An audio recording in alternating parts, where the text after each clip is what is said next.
Hey, can you tell me if the UK R&D expenditure credit is only for the big corporation? Think again. Yes, you are correct. Today we will explore the R&D expenditure credit and will show you how the innovation can put the money actually back into your pocket. If you ever wondered how the companies get awarded for the innovation or how the company can get benefit, then this video will be for you. Big R&D tax credit is quite big. So what I have planned, instead of making a big video, I will split it into the two parts. So in today's video, we will cover what is R&D cost or the qualifying cost, what qualifies the R&D activities, how the UK government provide the reliefs on those spend, including the old SME scheme and timeline, and why the UK government replaced the old scheme with the new MARS scheme. So by the end of this video, we will be having a clear foundation before we deep dive into the RDEC rule and the examples in the which we will cover in the next video. What is R&D expenditure? The R&D expenditure is a qualifying cost that a company incurs while carrying out the research and development activities that aim to achieve an advance in science or technology and involve technical uncertainty. We have used a lot of heavy words, I know.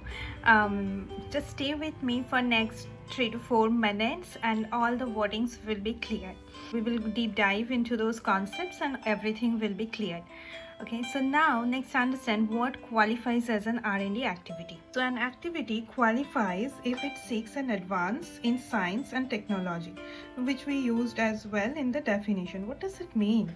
So the projects must aim to create something new or improve the existing knowledge in a scientific or a technological field. As an example, developing a new algorithm that processes the data faster than the current methods. Next one is the outcome is not readily deducible. That means the solution cannot be easily worked out by the competent professional using their existing knowledge. There must be an uncertainty about something is possible or how to achieve it. Example, you know that what you want to achieve, but you are unsure if the technology or method will work. And the last one is success is not required. Like even if your project fails, it still qualifies as R&D because the attempt to resolve uncertainty is what matters. Like if you know you want to reach from point A to point B, but you don't know what the process or what the path to reach to point B. So even if you are not able to develop the path to reach to point B, then also that hard work or that attempt to discover the path or to invent that path will be qualified as an R&D activity. What cost can be qualified as an R&D expenditure? So the one is the stuffing cost, that means the wages, salary, etc. But for those personals who are directly connected with that R&D projects or working under that R&D projects and activities. Then the external provided workers, that means the third-party workers who are under the third-party payroll but are working under our direction for our company's R&D activities. Okay. Then the utilities like the bill, electricity bill, waters, etc. if they are directly tied with the R&D activity. Then the software license, the cloud services, etc. Obviously those required to be tied out directly to the R&D. What about the capital expenditure like the building, plant and machinery? So those will not be considered as an R&D cost.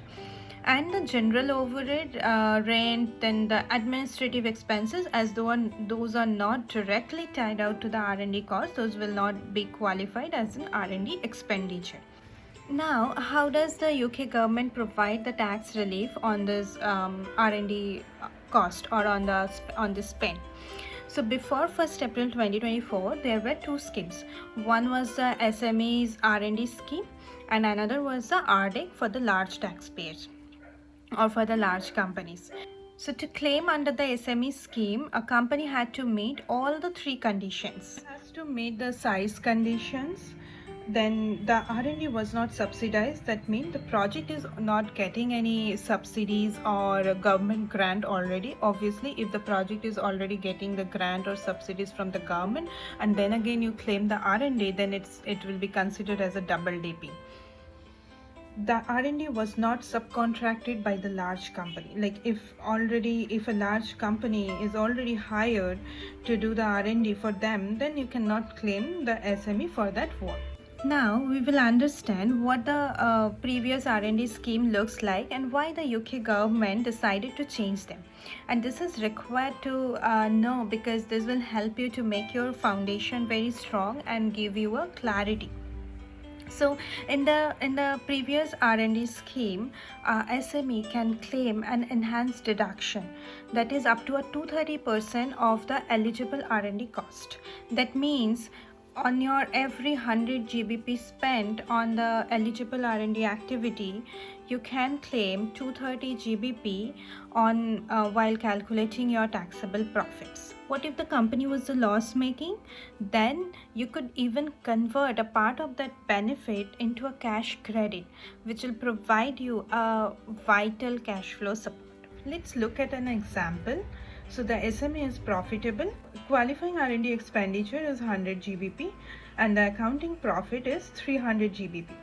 So the tax computation, while during the tax computation, your normal deduction would be of 100 GBP because that is an expenses. Then the additional enhancement, what 130% of the 100, that is 130 GBP. So the total deduction is 230 GBP. So your revised taxable profit will be get down from 300 to 70 GBP. So in this example, if you see that your taxable profits reduce significantly because of this enhanced deduction, right? So as your taxable profits gets down, your corporate tax will also be lower. Now coming to the next example, which is a loss-making SME. So again, in this example, you can see that R&D expenditure is 100 GBP. Now the trading loss is 250.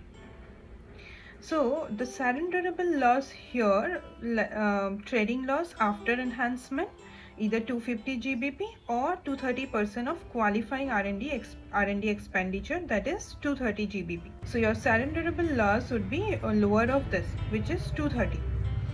Now how you will get the credit on this? So 14.5% you can claim a credit on this surrenderable loss, which is 33.35 GBP. So approximately 33 GBP you will be able to get a cash credit. This enhanced deduction actually did not reduce your tax because there was no taxable profit. So what HMRC or the UK government is saying, like, okay, you are loss making, we will give you a tax credit or the cash credit, but how much we will give you? 14.5% of the surrenderable loss. And what is surrenderable loss? Surrenderable loss is the lower of the trading loss after enhancement and 230% of the qualifying R&D expenditure, whichever is lower. So you may have seen that in my examples I have written down before April 2023 because the rate has been changed, and here is the timeline which you should know. Why government abolished this old scheme? So there were some advantage as well and disadvantage as well. So what were the advantage? That it was very attractive and provided a generous relief. Why? Because for the startups, if the startups have a loss, then it provides instant cash credit, which help the startup to continue and to invest in their in the R&D innovation. And also government encourage all the companies or including the startups to continue or to invest in their R&D activities.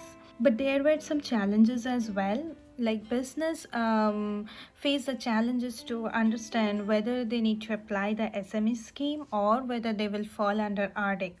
Also the rules are complex, like if you have noticed that the cash credit, it is 14.5% of the surrendered loss, so calculating those losses correctly it's very challenging in the practical field. Also, unlike RDEC, SME relief did not appear in the PNL or the income statements, which don't give the clarity to all the stakeholders. Also, like, it provides instant cash credits, it requires a huge public funding from the government ends, which makes unsustainable to this scheme.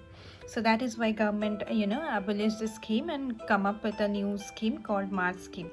So this wrap up our deep dive into the old R&D scheme and how this works. In the next video we will explore the Mars scheme along with the RDEC details, rules and the real examples, so that you know how these rules work and what they mean for your business. Thank you so much for watching.